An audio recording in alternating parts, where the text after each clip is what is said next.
is Rana, Campbell, your Chief Dream Driver, and welcome to the No Parking Podcast, where through conversations and discussions with creators like yourself, we'll find interesting approaches to help you take your dreams out of park, put them in drive, and ride towards success. Hey Dream Drivers, welcome to episode 24 of the Dreams and Drive No Parking Podcast. And today, the special guest is actually going to be me. I'm going to be the one being interviewed today, and our interviewer is Anuj Patel, who's guest from episode 23. He's also a longtime friend. I've known him since middle school. We both went to the same middle and high school and graduated back in 2009. So we decided that it would be fun to give you all a better look into who I am as a podcast host, as a person, as a friend, as a daughter, all that stuff. So Anuj really asked me some really good questions that I think will help you all listening in get to know me a little bit better. It was a little tough being on the other side of the mic. I was just always so used to being the one answering the questions or asking the questions that I think this was good practice to really force me to think about how far I've come with this whole journey. So I really hope that you guys enjoy listening. And Anuj was a great interviewer. You guys can trust that he asked questions you probably wanted to ask me too. And if you're listening in on iTunes or SoundCloud, before we get into today's episode, please leave us a comment, subscribe to the channel, leave a review, share this episode with a friend. I'm just so happy that we're 24 episodes in. We wouldn't have been able to do this without you all, so thank you so much. And last but not least, if you want to join the Dreams and Drive Network, all you have to do is go to dreamsanddrive.com/join, and you can subscribe to our mailing list there. All right? Let's get into episode 24. Hey Dream Drivers, welcome to today's episode of Dreams and Drive No Parking. Today we have something a little different that we're doing on today's episode. We're going to have a guest interview me. So if you guys remember Anuj Patel from last week's episode, he's going to flip the script on me and ask me questions. And as you guys know, I knew Anuj from high school, so we definitely go way back. So this will be really interesting to talk about my journey and my personal dream driving journey. So hey Anuj, again. Hey, it's good to be back. It's been a long time. Oh, I know. But it's good. This should be fun for sure. Something different. I know. It's always, you got to switch it up sometimes. So. I know. It's it must be different for you being on the receiving end of some tough questions. I know. I think the last time I've been like interviewed like this was like a job interview. So hopefully, it's not. Except this is not as serious. I know. My life, my future isn't hinging upon this episode. Yeah, you can only benefit from it. So. Yeah.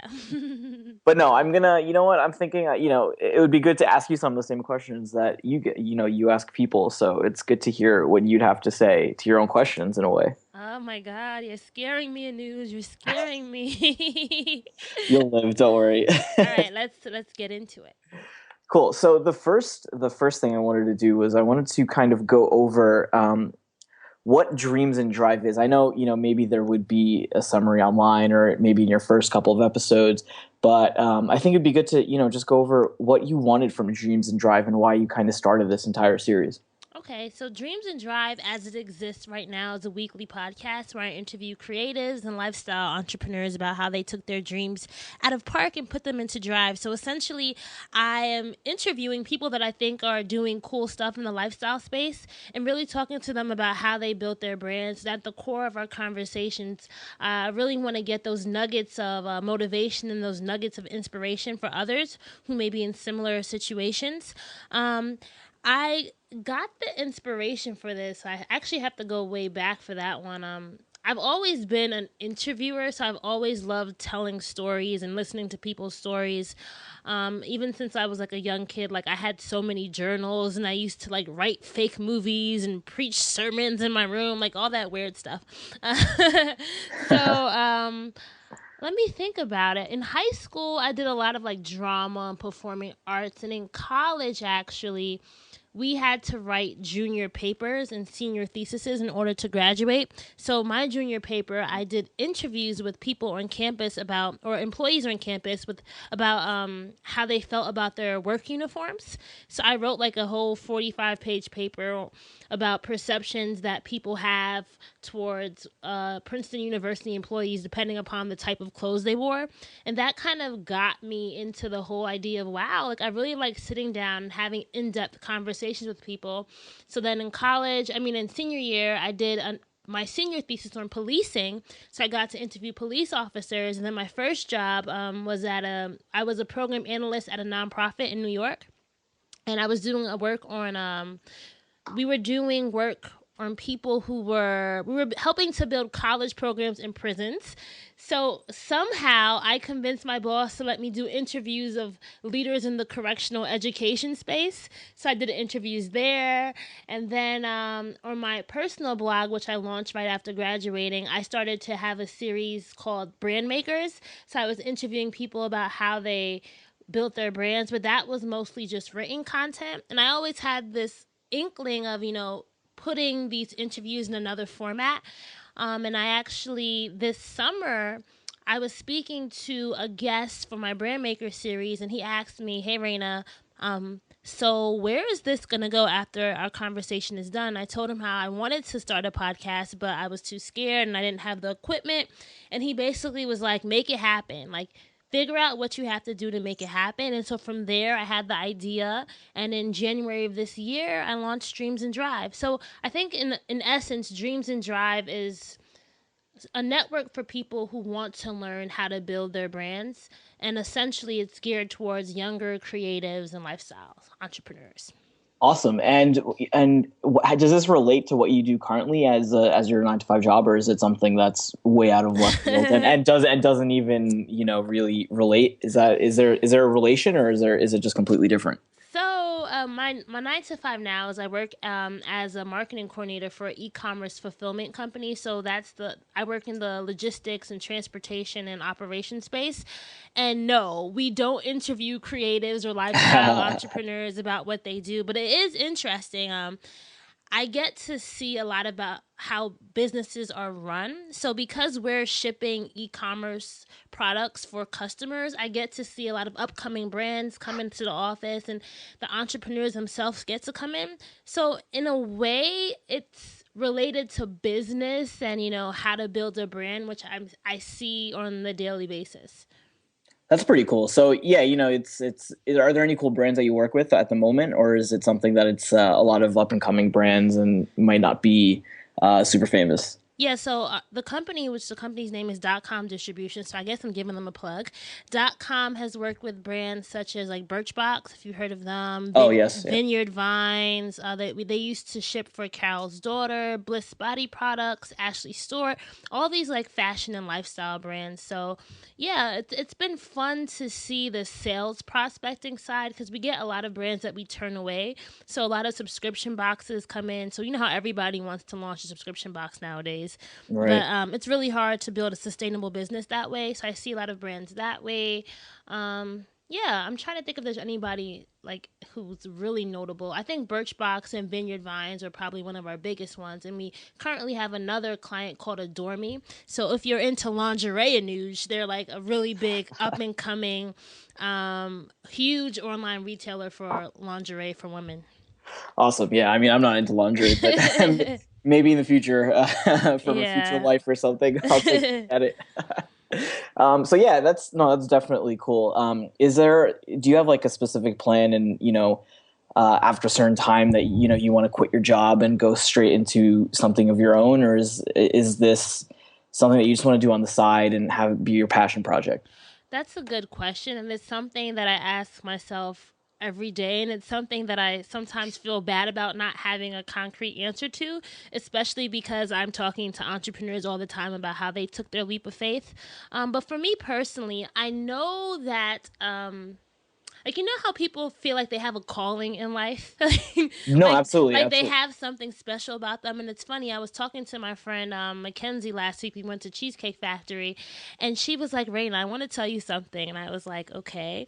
And she was like, have you ever felt like you were special? Sometimes I think I'm crazy, but I really feel like I'm special. And it's like one of those moments of knowing that you have a unique gift. So I definitely know that my gift of storytelling, my gift of interviewing is something that I see myself doing long term, but I'm really still trying to figure out what is going to be that path that I take. So I think my podcast for me personally has been an area of exploration for me, because I've always been the type, like I've been the type to not jump without knowing where I'm jumping into, or how it looks, or how tall is it, is it mud or is it water, that kind of thing. So Right. right now I'm still exploring, but I think definitely my long-term goal is to have my own media company, my own media entity, I should say, because I don't know what form it will take. But that's definitely the goal that I'm working towards. But I'm definitely still stuck and haven't put a date on it yet. Right. So I actually kind of agree with your friend. I mean, at a certain level, I think you need to feel that you are special, right? And I Mm-hmm. always tell people, if you don't have that feeling, then no one. You have to be your biggest fan. Mm-hmm. If you're not, then who else is going to do it? Obviously, your parents are going to be there for you and your friends and all of that. But yeah, it sounds a little weird, right? Like when you say it, like I have to feel like I'm special. But at the end of the day, at least at a certain level or a small part of yourself, you should definitely feel confident and feel that you're definitely special. I agree with that actually. Yeah, and you have to have like a belief in yourself. And I think that's something that stops people from even getting started. So, when you think about the whole phase of driving, and I liken it to the gear shift in a car, you go from park to reverse to neutral to drive. Right. Sometimes we're stuck in park because we don't yet have enough belief. I think all of us in some ways have some kind of belief in ourselves, or it can even be that you don't yet realize that you believe in yourself. So I was actually talking to my same friend, and we were talking about her own blogger pursuits and everything, and she was just so passionate about what she does, but she was really hung up on the idea that she didn't think she had what it took yet. And I said, but you have the passion. You just don't realize that you have that belief. Like, it's there. Now you just have to accept it and move forward. So I think that's where a lot of us sometimes we get lost in that whole idea of, so if you believe in yourself, what's next, right? Absolutely. So I remember when you answered the first question, you said that you weren't sure about making your own podcast, and you were kind of scared because you didn't have equipment. Mm-hmm. What was the one thing? I know you mentioned one of your guests came to you as well, but what was like the one thing that really put it over the edge for you and said, this is what I want to do, and you probably went out and bought equipment and all that stuff. So what was that? What was that one spark that made you commit to doing it? There's two sparks. The first thing that came to mind for me was I saw other people starting podcasts that I knew I was a better interviewer than. Do you know what I mean? And they were starting it, and I was just like I know I can do it. But I think the spark for me was buying my mic. I Right. know that sounds so weird, but like I put money into it. I'm somebody who, like, if I spend money, it has to be for a reason. So I bought the mic.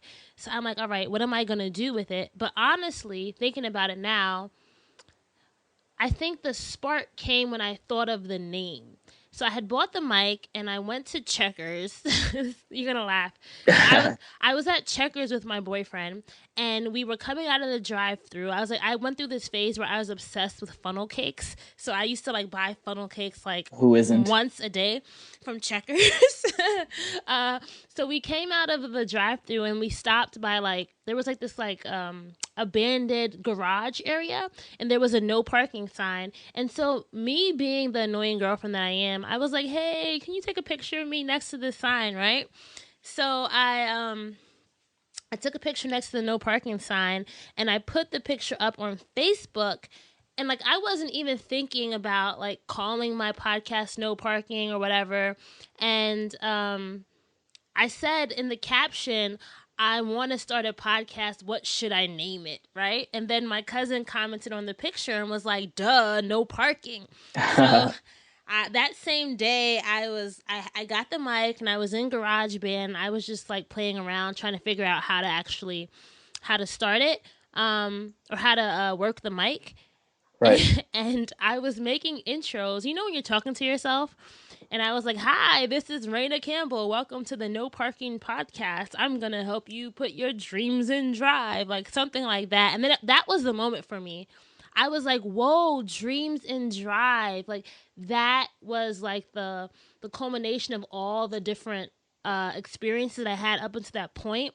And I just thought about like everything that symbolized like the stuff I like to do. I like to talk to people about how they, built their brands. And that was really the point for me where I was like, okay, this is something, this name is hot. I can't let it go to waste. And I just set out from there. Yeah, no, inspiration can usually come from anywhere, like even as simple as a caption in a picture, and especially if you wanted to do it to begin with. Mm-hmm. It's definitely something that, you put two and two together and you're like, okay, this is it. This is, why am I not doing it, Yeah. And one thing that I did, and I told myself I'm gonna stop doing this, is I put it on social media that I was gonna start a podcast. So then I felt like, and I put a date. So I said January 1st, I'm gonna launch the Dreams and Drive podcast, and that was like from October. I had no guests. I didn't even know how I was going to record it, edit it, anything. So I kind of put pressure on myself, and I already had announced it publicly. So I felt like I had to make it happen. Even if it was the crappiest first episode, I had to make it happen. No, no doubt. I mean, sometimes, just setting a date makes it very real, right? It gives you a goal and, Mm-hmm. you definitely want to say, all right, I have to make it at this date. And a lot of times you know where you want to be, but you don't know how to get there yet. And that's completely fine. It's something Mm-hmm. that as long as you have the work ethic, you're going to be able to figure out, how to create the path to go from the beginning to the end. Right. So that's definitely something that, that's the leap of faith, right? Like, that's what you did. Mm-hmm. You said, listen, January 1st, I'm gonna record my first episode. So Yeah. that's pretty cool. I've listened to a bunch of episodes, and it's definitely going well for sure. Yeah, and it's funny too. I think sometimes when you put it out there, the universe conspires to make it happen for you. And I say that because like I didn't really know anything about audio recording. I had done some editing for dance projects when I was in college, but one of my friends, my best friend, she told me she wanted to introduce me to one of her friends that lived on my block, right? And Mhm. supposedly this guy had lived on my block for our entire life. Like if he's 2 years younger than me, so since he was born, he's been living like on the other side of my block. So she introduces us, and guess what he turns out to be? Like an audio engineer. And Wow. he turned out to be an audio engineer. He's like a rapper, artist, whatever. And like for the next 2 months we became really cool and really close, and he helped me. He's the one who made the drop for the podcast. He's the first person that I interviewed on the podcast. And like throughout those 2 months of getting ready to launch, he helped me with like promo videos and all that stuff. So it's so funny how once you put it out there, it just happens, right? And I don't know if I hadn't said that I wanted to launch a podcast, which she even had known to introduce me to this friend that lived on the same block as me. Yeah, no, it's definitely funny how that works, right? It's the same Mm-hmm. thing. It's the same thing that we discussed on my episode, right? That um, I randomly messaged Chris because I saw something on Facebook, and 4 or 5 years later, we're now business partners and we're going strong. So sometimes it just like happens, and you don't know from where or how, and then Mm-hmm. you think about it, you're like, what if I never met that person, or what if I didn't message him on Facebook, or so definitely funny how things work out that way for sure. Definitely. Yeah. So the next thing I wanted to ask you actually was, what are the challenges that you're facing now, because you're at that critical moment, and I know this will definitely apply to your viewers. Is um, you're still working your normal job, just so you can put money in your pocket and live your lifestyle while you're starting up your Dreams and Drive and also building up your brand. So what is the challenge that you're currently facing? In terms of transitioning over from working from somebody else and making them money to doing your brand and your company full time. So I think there's three big challenges. The first challenge is figuring out what's the long-term goal. And I say that because I'm somebody who I have ideas, right? Like I'm if have you ever taken like a personality test? Yeah, maybe I've just taken one of those those Facebook personality tests. Yeah, well, like my personality test for anyone who's listening in, who's like into that stuff, the Meyer Briggs one. I'm an ENFJ, so like I love motivating people, but I'm an idea person. So I'll spit out all these ideas, and then I'll take one and execute them for a short amount of time, then move on to the next one. So the biggest thing for me was coming up with a long term goal and a long term strategy for Dreams and Drive. Like, what is it that I'm working towards? Because the old Rana would have like done episodes for maybe like 10 episodes and moved on to something else that sparked her curiosity. So that's been one of the toughest challenges, is really figuring out, so how am I going to then build a business from this, or is this going to be the business that I then turn into a media entity, right? Right, And this, correct. the second thing that has been a big challenge for me has been growth. So I've been working on this for 6 months now, since January 1st, and I've grown. Like, I started at zero, so I've definitely got a lot in, got a lot of listeners and all that stuff, and I'm starting to get people who are like emailing me to want to be on the podcast. So I don't know how to manage that growth yet. And then I don't know how to get out to the more people that I want to reach. So that's been another one. And then I think last but not least, it's been the whole idea of, am I focused enough? And I say that because a lot of times I interview a lot of entrepreneurs, and they all, there's two camps. There's a camp that says like you can go hard at your 9 to 5 and also go hard at your passion project. And then there's the camp that says you'll never really go as hard if you're not doing it full time. So I think I've just been really nervous or been scared to take the leap of faith, or I don't yet know if I'm confident in that this is it. This is what I should take the leap of faith on. And I'm just somebody who's very risk averse. So I think I've always done things the easy way, or done things the way that I can predict their outcome. So that has been like the biggest challenge for me, I want to say. Right. So that kind of leads me right into my next question. Actually, Mm-hmm. is you mentioned growth. Now, how is it that you choose who you want to talk to? Because obviously, every person that you want to talk to, you want them to have something different to bring to the table than the previous episode or somebody else that you've spoken to. So how do you, starting from your first episode, how do you choose, or how do you figure out who you want to reach out to speak to them and possibly have them on the show? So I have a practical approach, and then I have a non-practical approach. So I'll start with the non-practical approach. I have like a guest, a wish list of guests that I want, right? Those are guests that I aspire to. And I don't know why I created those first, although I know that right now they probably would never want to be on the show. But I started with this like wish list of guests that I thought fit the criteria. So they had to be creative people, they had to be entrepreneurs within the lifestyle space. So I had this wish list, and then I thought about, okay, so who are people that I could actually reach out to? And I started within my own personal network first, because I think sometimes when you're launching, if you can get people who would share episodes, or who had enough traction that their posting something would get people interested in. So my first episode, I started with David, who was the guy that I met, who lived on my block, and he was an upcoming rapper in the like North Jersey area. He had a strong core group of followers. So that was really good, because when he shared it, all his friends wanted to know, oh my God, David, what are you on? So that was the approach to that. The third guest I had was another music guy. He's into like Jersey club music. He Okay, he cool. he had he had a strong, like a really big like SoundCloud following. So I was just really thinking about who has strong following, who do I know, and then whose audience could I leverage. Those were my biggest approaches to in those first episodes, leveraging my personal network and just seeing like who would do this favor for me in the beginning.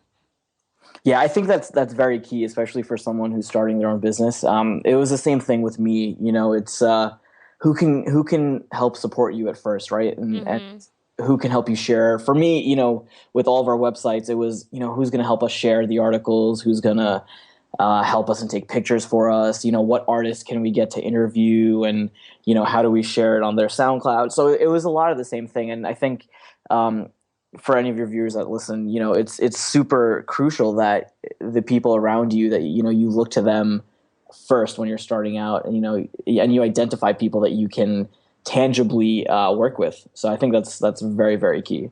Yeah, and it's funny because the people that weren't in my personal network, like there were some people that I got, I don't want to mention their names. I love their episodes, but there were people who had really, really big audiences that I didn't know personally that I thought would, go hard for the podcast and share it more than once, and they didn't.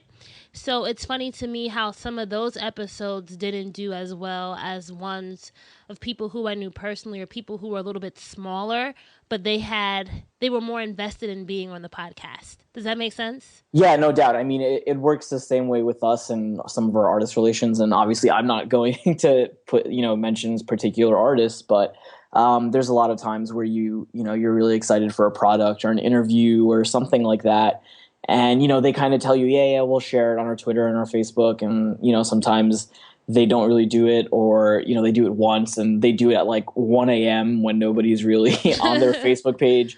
So yeah, sometimes you do feel, like, oh, man, I wish, they would have just supported me a little bit more. But I think it's also really crucial that you just, you keep your head up, keep moving, and, on to the next one. Yeah. Yeah. And, sometimes it's good, to remember it, like, I remember that guy, he didn't help me out. And kind of keep that in your back pocket. I'm the type of person where I kind of use that as motivation. Me Some too. people, yeah, some people, they really take it to heart and it really starts breaking them down. But I'm the type of person, like, if you went out of your way to not help me, I can't wait to just give you a middle finger down the road. You know what I mean? Like, that motivates the hell out of me. So, but yeah, it's definitely happened to me too, where you think that they're gonna help you and they don't, and it sucks. I mean, it's terrible at first. Yeah, and the thing that I struggled with was like I'm a freelance writer, right? So I write for a really big site that's geared towards Black women. So I knew that I could probably secure bigger guests if I pitched them for the site. So I had to make a conscious decision. What brand do I like? Do I want to make it an interview for that site or make it an interview for my brand, right? Because I feel like because I didn't have numbers in the beginning, people wouldn't want to talk to me. They'd be like, what am I getting out of it? So that's another reason why I decided to go the whole using my own network first, because I knew those people wouldn't care as much about what are my numbers or what's going to be the ROI on this episode, and they were more in it for the vision of the project. Right, no doubt. It's interesting though. Maybe you could have, packaged. Yeah, I'm just talking early Mm. days when you first started, but maybe Dreams and Drive could have been a segment on your website. You know what I'm saying? That could have been You interesting. mean like on the other platform site? Yeah, that could have been interesting. It's funny you say that, because recently, and this will probably be a lesson for me and for anyone listening. Sometimes you just have to ask. So what happened was I was I'll be transparent because it's on the internet anyway. So for episode 19 with a Lori Swank, who was a celebrity, no, episode 20, I'm sorry, with a Lori Swank, who was a celebrity stylist. It was so funny. She was actually on another podcast that I love and I listen to, Hashtags and Stilettos with Sakita Holly. I was listening to that episode, right? And her publicist emailed me while I was listening to it to pitch me for the site I write for, Madame Noir. And I was like, oh my God, that's so funny. So I secured the interview for Madame Noir and I did the audio. When I was interviewing her, I made sure, like, something told me, Raina, make sure your questions don't have like Madame Noir's name in it, right? Just in case. You never know what's going to happen with this audio. And so something told me to ask the editor, is it okay if I use the audio on my Dreams and Drive podcast, because there was no way that they were gonna put the entire 45-minute transcribed interview on the site. Like, we had to cut it down to like 1,000 words, right? And the editor responded so quick. She's like, "Yeah, sure." And then I asked the publicist, like, "Would it be okay with Alori if I did that?" And she was like, "Yeah, no problem." So it's funny how you said maybe I could have packaged it early on. I didn't know. So that's definitely a strategy that I'm going to use now moving forward. Maybe there's a way that I can do, like, you get two for the price of one. With the guest, if I want to get bigger guests, so I'm definitely looking into that now. Yeah, I mean that's kind of just my experience speaking in digital media and different websites. I Mm-hmm. because a lot of times it's how you package or pitch your product or your idea, right? Mm-hmm. And a lot of times, like you mentioned, people want to know what the numbers are, what their return is going to be in terms of their brand exposure, right? So like I said in our episode when we were discussing, you have to get really creative with how you use the products that you have. So Yeah. interesting. Yeah. But moving, I mean, obviously that's what being an entrepreneur is all about, right? You live and you learn every day. You make a mistake and you just keep on going and Mm-hmm. learn from it, pick yourself up. Um, so the other thing that I wanted to ask you was, what is the best lesson that you've gotten from other guests? I think you have 20 episodes now or 22, So something like. as a point of recording, we have 20 episodes up. Um, the biggest lesson, oh my gosh. Well, And it can be from anybody or any hmm. industry or anything at Well, all. I think I can think about like the biggest takeaway that I've definitely learned is I Yeah. think your childhood passions can really tell you what your calling is in life, because everyone that I interviewed, like, if you talk about what inspired them as a child or what was things that they like to do, they all had like common themes. They had this love of learning. They were adventurous. They were always creating certain things. Like, they always had that entrepreneurial spirit, even as a child. So that was definitely something I thought was just interesting from all the episodes that I've done. But I think the lesson that just stands out to me the most, and it's the most recent, in episode 19 with Alori, and I named it this: jump and build your wings on the way down. So I asked her, what advice would you give to someone who doesn't know if they should take the leap or not? And she said, jump and build your wings on the way down. And I thought that was really telling, because even for my own story, I think it's something that I'm just so scared to do. And I'll be honest with you guys listening in, it's easy to talk to other people who have done it, but when you have to do it yourself, it just seems so terrifying. And so the whole concept of jumping and building your wings really means, like, you won't hit the bottom if you're determined not to, right? I think sometimes we think just because you jump, you're going to hit rock bottom, but that may not necessarily be true, or you have to kind of reshift your definition of what rock bottom is. Maybe hitting the bottom is really just the beginning of the next hill, the next upward climb or something like that. So that was, I think, one of the biggest lessons that I've learned. I think it's something that all my guests have taught me, is you really just have to figure it out and know that you can figure it out if you're committed to doing so.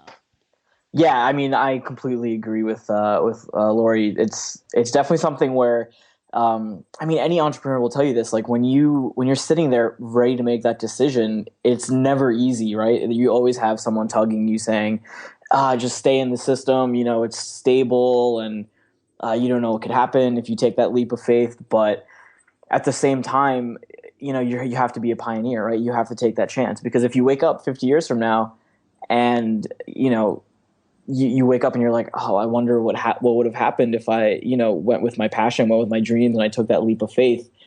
Some things, things could have worked out. So yeah, I mean, I completely agree with her. Sometimes you just got to do it and then figure your way out while you're doing it. I It's just know. how you do it. Like I said, I mean, in our episode when we discussed, like, I went to school for biology, right? I mean, for me, music was always a passion, even when I was a kid. So no one came to me and said, this is how the music industry works, and this is how PR firm works, and record labels and managers and talent acquisition. I don't know how any of that stuff worked, right? You just literally learn every day, and I'm continuing to learn. You learn more about people, you learn more about how they operate, how they think, and you just got to do it and figure it out while the car's in motion. Gonna use it driving right now. No, that's so true. And I think oh my god, I just lost my thought.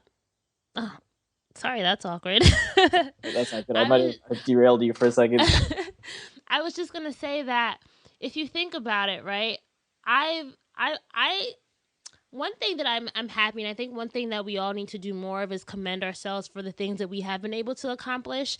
So if I think back even to when I had the idea to launch RanaCampbell.com, like I knew nothing about websites. I knew nothing about like any like URL, domain buying, whatever, but Google.com is your best friend when you know nothing. Like, thank you to Oh, Google. absolutely. Like, I was able to figure it out, and I really became like addicted to just figuring shit out, like, honestly. And to think about this whole podcast, I haven't. I mean, eventually I'll pay someone to like edit and do all that stuff. But I really had to learn how to put together a podcast, how to host it, how to get it up on iTunes, how to make sure SoundCloud and iTunes was syncing, all the little stuff that goes into it. I'm so proud of like looking back at it in the summer of 2006 or 2015 when I spoke to Nate, who was the guy who told me just make it happen. I didn't know one thing. I didn't know the difference between a condenser mic and other types of mics, like all that stuff. But now I do, and it's really cool to see where you've come from, you know. And I think it's important that you do those moments of reflection sometime because that can be motivation to you too. Yeah, I mean, there's always it's always good to look back and see how far you've come, you know, because that kind of proves it to yourself that listen, I've come this far, I can double that and go even further now. You know, that's kind of how I look at it as Mm-hmm. well. Um, so it is very interesting to see, you know, where your past was and where you are now, and you know how you're going to plan for the future. Mm-hmm. But yeah, so the other thing I wanted to ask was, you know, when we talked for my episode, um, you know, our upbringing has a huge play on what we do and you know how we do it in terms of our work ethic, business ethic, and our mindset. So, how has your upbringing and your parents or your family how has that played on your brand so far, and how you try to position your brand? So, as my people who've listening to previous episodes, you guys know that I'm Caribbean. My parents are Jamaican. They're crazy Jamaicans, but I love them. Um, I think one of the things that my upbringing has really influenced me is the whole idea of not making excuses. My parents were always like, I don't want to say they were strict. I think they just instilled in us a level of excellence. So I was good in school, but I never felt pressured externally to be good in school. Does that make sense? Like I was more of like No, it definitely I makes wanted sense. to be good for myself because I knew that I had it in me. So my parents were really good at teaching us life lessons and then making us, I guess, take the load on ourselves. Like we didn't feel like other people, we had to do it for other people. It's always more like that self-motivating force. I've always kind of been self-motivated even as a young child. And so I think if you're going to be an entrepreneur, that's one of the things that has allowed me to keep going is the idea that even if I fall, it just means you get back up and you figure out how to do it. You know, if one way doesn't work, you figure out how to do it. And my parents have really been like I think on RanaCampbell.com I share the story of so my mother when I was 10 months old, we were in a really bad car accident, and my mom's like whole life basically stopped. So she was on her way to nursing school. She was like 8 credits away from graduating, and she got into this bad car accident, and her whole like left side of her body, like it worked but it wasn't as like fast as it was before. So she had to learn how to write again, she had to learn how to walk again, she had to learn how to talk again, all these things. And she basically just said she'll become a homemaker. So she stayed home with my sister and me and kind of raised us. And I've always used that as a huge metaphor in my life. And it's funny because although her life stopped, she just really wanted my sister and I to make sure our lives didn't stop. So she always encouraged us to like pursue things that we wanted to do and that those kind of things. And I think I learned resilience from my mom, even though she didn't finish her nursing degree. She still like she still she still survived. Like she beat the odds. Like she was in a coma for 6 weeks. Imagine being like a 32-year-old woman and your whole life is just different. Right. Um, So that really has been, I think, one of the most driving factors in my life, knowing that I was in that car accident too. Like, I had a fractured skull, so growing up and up until I was about like 10 or 11, I would have to go to like the neurologist every month to get a CAT scan to just make sure that my skull was healing. And I don't really tell people that a lot, but I think that's one of the biggest things. Like, I came out, like, I was supposed to die. Like, we both were supposed to die and we didn't. So I feel like I owe it to my mom and I owe it to myself to just keep being resilient and not let things stop me. And it's funny for episode, I don't know if when people hear this episode, if the episode I'm going to reference will air yet. But on one of my episodes, I talked to an astrologer. That was an interesting episode. And he we were just talking randomly, and I thought about how I call this whole thing dreams and drive, and how my life almost ended in a car.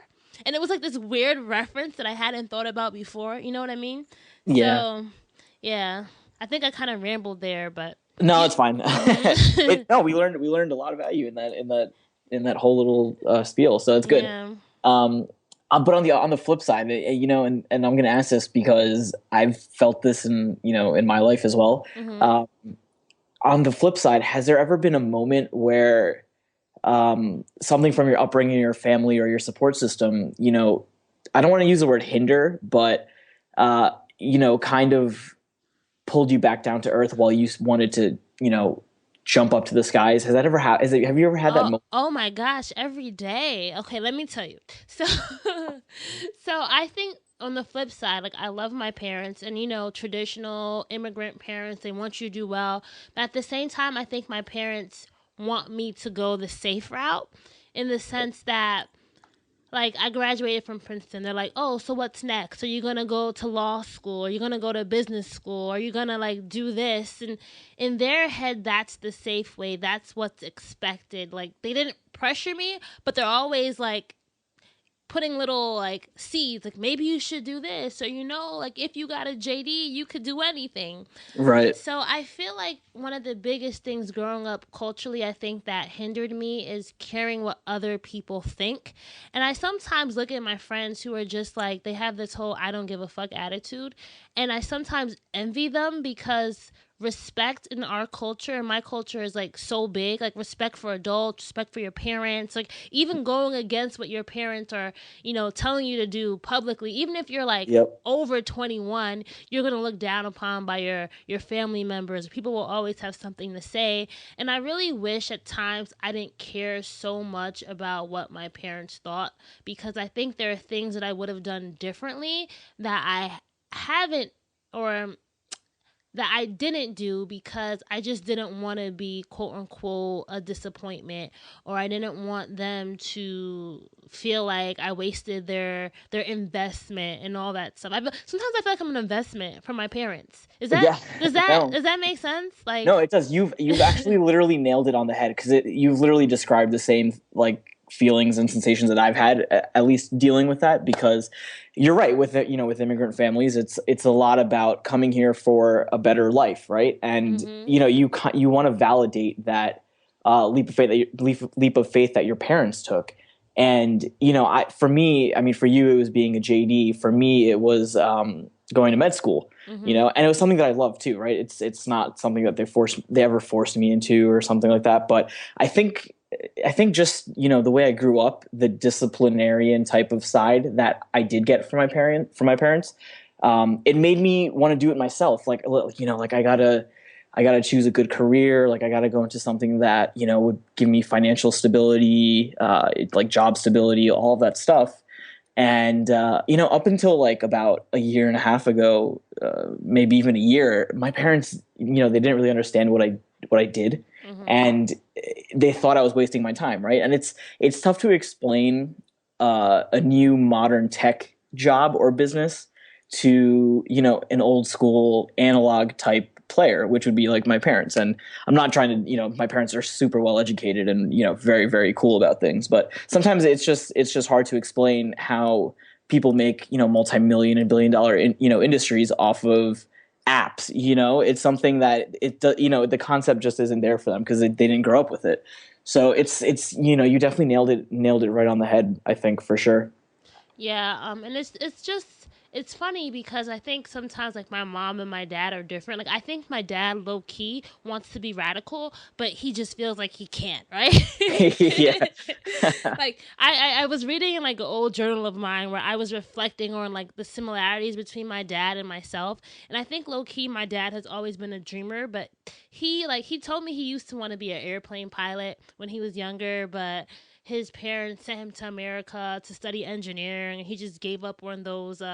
He gave up on those dreams. When we were younger, actually, he always used to tell us how when he gets old, he's just gonna like backpack across China.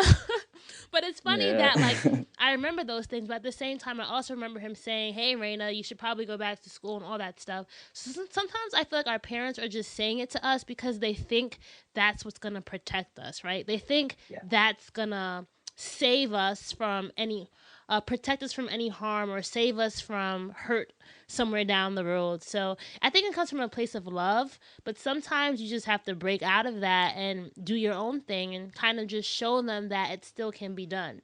Oh, absolutely. I mean, everything that my parents ever did was to either lift me up or protect me, or it was out of a place of love. So yeah, no, I definitely get that. But it is also, you do get that feeling sometimes where it's just like, oh man, I wish they understood what I did. And I'll be honest, being an entrepreneur is not for everybody, right? So Mm-hmm. it's one of those things where there's no shame in doing, going the stable route. Because if you're not the type of person that could be a successful entrepreneur, and you're not going to have that hard work the work ethic, it might not work out. So there's definitely no shame in going to school and getting a higher education, and definitely going that route for sure. But yeah, but for your viewers and your listeners, it's you know, growing up in an immigrant family, it's great because you get that work ethic from like Mm-hmm. a very, very young age. I don't even know how I'd be if I didn't grow up with that immigrant mindset. It's like I constantly know. proving yourself and showing everybody that my culture is super cool and we're all Yes. super smart, and that's how we have to present ourselves to the world. Plus, it's funny because I think of like you just have like cool things you hear your family say. Like when I told my family that I was gonna be a sociology major, this is what they said. They were like, "Oh my gosh, so you're gonna do social work?" I was like, "Sociology does not mean you're gonna be a social worker." So it's just stuff I like love that. that accent, by the way. That was actually Yes. pretty cool. That's probably was the wrong accent. I'm so bad with Jamaican accents, so I have to be around like a whole bunch of Jamaicans to actually get it right. So that was a really bad Jamaican accent for anyone who's listening in and is a real, Jamaican. Yeah, no, I'm not going to do an Indian accent. I'd probably set my people back hundreds of years. So yeah, no, the other, I kind of wanted to also ask you, what are, because I remember you asked me, what would be in your toolkit, and I mean, I'm Hmm. not going to ask you exactly like what was in your toolkit, but what are some of the things that you've noticed about yourself that, in terms of like personality traits that an entrepreneur would need, especially when trying to put your dream into drive. I think you have to be self motivated. So you have to be able to find that thing within yourself that will inspire you to keep going, because there will be times where you really just want to put that car in reverse, neutral, whatever, park even, but you have to always be able to remind yourself what it is that you're working towards and motivate yourself to do so.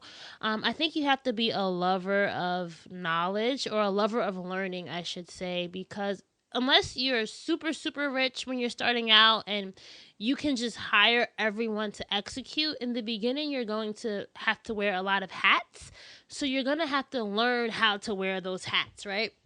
And you're Right, just gonna that's true. have to be obsessed with like learning new stuff. And I think that's also a common thread that I've learned from a lot of the people that I've talked to, is they all kind of love learning, whether it be like whatever format they love learning. They all were kind of invested in knowing that they didn't know it all, and they were receptive to opening up channels for knowledge. Okay, so I said lover of learning, you have to be self motivated. I also think that you have to, I'll say this just because I think it's a lesson that a lot of people something a lot of people don't like. You have to learn how to like people, and if you don't like people, you have to figure out how to fake it. And I say that only because I think in the beginning, when you're trying to build a brand or build a business, whatever, relationships are important, and you have to learn how to cultivate relationships that will work for you. And in the beginning, for me, the reason why I did interviews was I realized interviews were just a good way to trick people into letting me get to know them. Right? And that was thinking about like the network that I've built since then. A lot of them were just people that I interviewed, and those have been the people that I've really stayed in contact with. And I think like you just really have to not be afraid to get rejected. I posted a tweet about this a long time or a short while ago. It's just the whole idea that, like, I know you were saying in your episode, you sent out like thousands of cold emails and like no one responded to you. And there'll be times when people will tell you no to your face. They'll tell you no in an email. They won't even respond, but you have to like be okay with it and be able to pivot and not let that set you back, because as you were saying, that should kind of be motivation for you, because there'll be a point where those same people might come back to you and want a favor, and then you could be like, wait, on November 4th 2015 at 5 p.m. I sent you an email.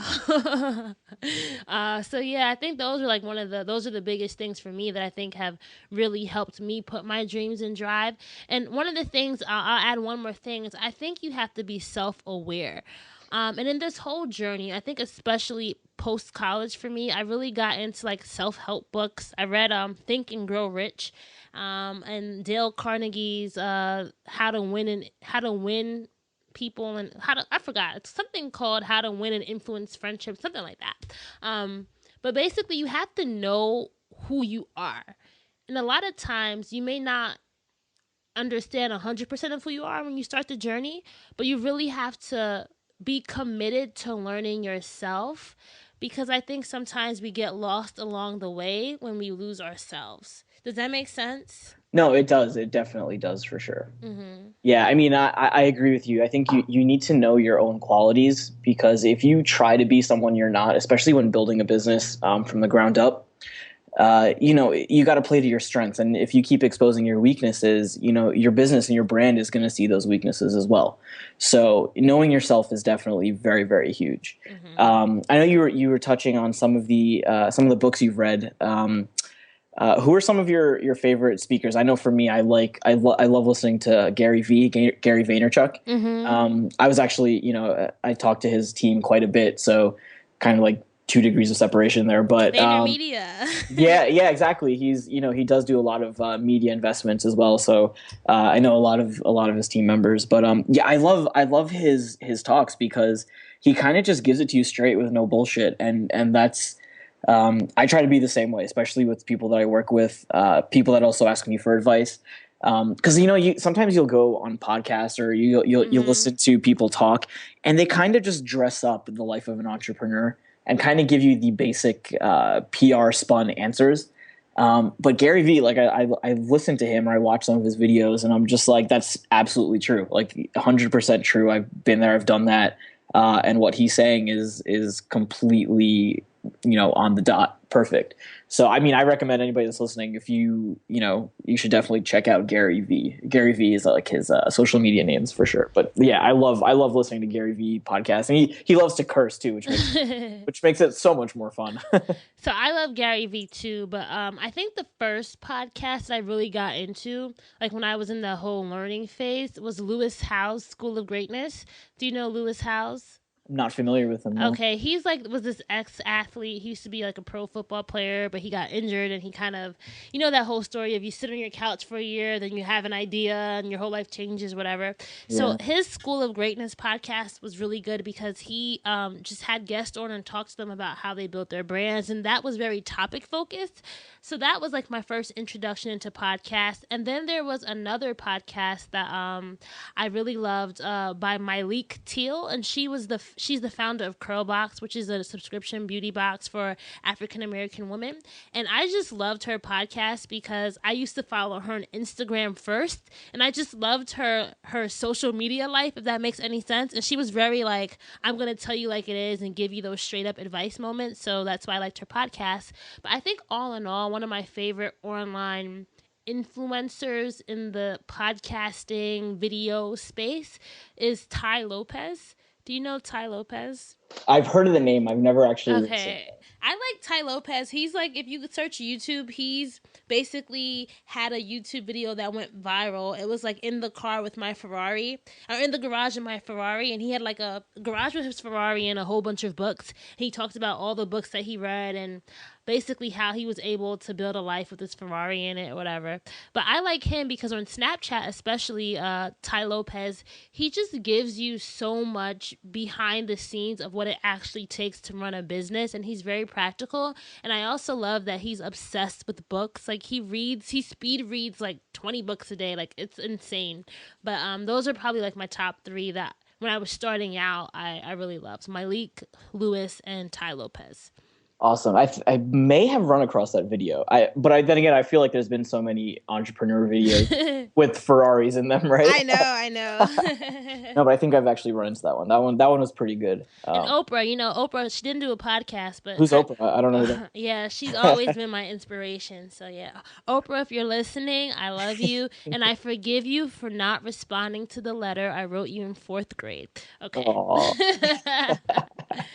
So I think we should do the lightning round. Okay, all right. I mean, this is probably super easy for you because you know exactly what I'm going to ask you. I know, but I never thought about my own answer, so I really am just gonna wing it. So whatever you ask me, whatever, I'm just gonna wing it. Yeah, you know what it is. All right, okay. I may throw in something that you've never heard before. So. Oh, okay. So you're gonna do different words? Yeah. Oh, okay. That's good. All right, so we'll do park. Stop. Neutral. Pause. Money. What did you say? Money. Oh wow, dollar bill. I don't know what that's. Failure. Nah. Success. Shine. Friends. Enemies. Family. Love. Reverse. Oh, I thought of chains. I don't know why I thought of that. Chains. Interesting. And the most important one that I'm going to ask you, Batman or Superman? Oh, Superman. Team Cap or Team Iron Man? Oh, Iron Man. Nice. A lot of people say Captain America, so I'm actually happy with someone else. I like Iron Man because he has a little mischievousness in there. He's a little bad. Yeah, he's witty as hell. That's why I love it. And he's also like his psyche is a little bit. He needs some help. I like helping people. I feel like Captain America kind of has it all together, but Iron Man could use some like talking to sometimes. So. You should get him on the show. Yeah, that would be cool. What if someone did a podcast where they interview superheroes? That would. Hey, there you go. You got an idea. Run with it. Maybe I could pitch Marvel, like, let's do a sponsored podcast where we interview one of your superheroes. You may be onto something. Don't Seriously. steal my idea, Noosh. No, I'm not. This is your realm. This is definitely your realm. If it's in the music industry, then that's me. But this is your realm for sure. No, but you did a great job. This is so fun. I feel like you've done interviews before, so this is definitely just an extension of something that you do all the time. So. Yeah. I mean, I can't remember. The first one I did, I was so nervous. I remember the first one I did, I was just I couldn't get a clear thought out. I would just start saying things, and then I realized I wasn't making any sense because you want to be composed, but at the same time you want to say something of value. And then at the same time, your mind is running around like, oh my God, I want to say this. I want to say this. I want to say this. And I realized like that first interview, it was for like a college radio station. I don't even remember which one. I think it was Fairleigh Dickinson or something near Hackensack or Montclair State or something like that. And oh my God, that was a disaster. Yeah, my first interviews, the ones in person weren't that bad because I was interviewing people in person and I already had knew them, like the ones that I were doing on Princeton's campus. But the first like real interview I was getting paid for, I was interviewing this like beauty entrepreneur, and she didn't speak like English wasn't her first language, so there was a language barrier, and then like my questions weren't that good. I was unprepared. It was definitely a learning experience. Yeah, just like anything else, right? You do something the first time, then you learn, and you just run with it after that. hmm Yeah. So, I mean, I don't have any more questions left. So that was it. This was fun, and hopefully, people listening in, hopefully you guys got to learn a little bit more about me, and you got to hear more from Anuj if you loved his episode before this. So I'm excited, and I'm really looking forward to hearing you guys' feedback. And if you want Anuj, where can we find you online if people want to go and catch up with you? Let's see. Instagram is probably the best thing to find me on. Okay. So if you're gonna be on Instagram, it's I'm gonna have to spell it out. ANUJJUNA. So basically, it's my name like in a palindrome form. So Oh, that's cool. yeah, and also on Twitter, it is ANUJJIE Patel PATEL. Okay. And you guys know Dreams and Drive is on everywhere at Dreams and Drive. So let us know if you like this episode and connect with us. And, thank you guys for listening. And we appreciate you. Without you guys, we wouldn't be able to grow. And we're just looking forward to more growth and growing with you all. That was probably the worst outro I've done. I'm gonna keep that in here because that was not that good. Yeah, well, you can always just record right over it. Yeah, so. that's true. That is. That's the beauty of post editing. I know. That's the beauty I love of it. doing it yourself, so that you can get full control over it. Dude, seriously, I mean, like, talk about wearing different hats. I remember, like, I had to do interviews all on myself in the beginning. I mean, I would set up a camera on a tripod and then I would record it. And then I would edit it sometimes, and it's just crazy how I don't even have to do that anymore. Like, I don't have know to. you have a team. I'm like hashtag goals again. I said that in the last episode, but hashtag goals. And you know what though? I think this is why I tell people starting out, even if you can afford to hire somebody, I still feel like there should be at least some period of time where you're doing it yourself, because there's just so much that you learn about the process that if you hire someone, you know what is supposed to be done, right? Like Yeah. if I was to hire someone now to like build a website for me, like I would know that there are certain elements that need to be there. And I don't think you would know that if you were just hiring someone. They could easily bamboozle you if you didn't have quality check going on. So. Oh yeah, I mean, my parents made me do that too, right? I was working as like a normal cashier at the restaurants a bunch of times, so it's just that's just what you got to do, Yeah. Oh, I'm gonna do that with my kids. I'm gonna make my kid like a mailman or some shit like that in the mailroom. It's funny because I was just reading there was like this article out that said that high school students should have sucky jobs. Like basically that you should have to work, it should be mandatory that you have to work some type of like retail or restaurant job as a high school student, because you really learn about the world there. And I think it's true because I worked at a bowling alley during my senior year, like on Saturdays, and you learn so much about the injustices of the world when you have to clean bathrooms and do all that stuff. You just learn about the world outside of what I don't want to say the word bubble, but outside of your life and the people around you and your atmosphere. You just learn about the world in general. So just true. like just working at a restaurant or a bowling alley or your local Taco Bell. Yeah, no doubt. All right, so that's a wrap for episode 24. Thank you all so much for listening. I hope that you were able to learn a little bit more about me and about Dreams and Drive and about what my hopes and goals are and some of my challenges, all that good stuff. Anuj was a great interviewer, and the podcast was really, really fun to record. I hope to do shorter episodes in the future where we'll do more theme-based minisodes where I'll really get to talk to you guys and share some of my own tips and experiences that I've learned thus far building this whole podcast. Once again, make sure to subscribe to our Dreams and Drive network. Just go to dreamsanddrive.com/join. If you're on iTunes, subscribe to the channel so you're alerted every time we get a new episode. And last but not least, thank you so much. Outros are always fun for me because I just think about how much we've been growing, and to be 24 episodes in is amazing. I really, really appreciate you all. Thank you so much. Keep driving. #Dreams and Drive. Talk to you guys later.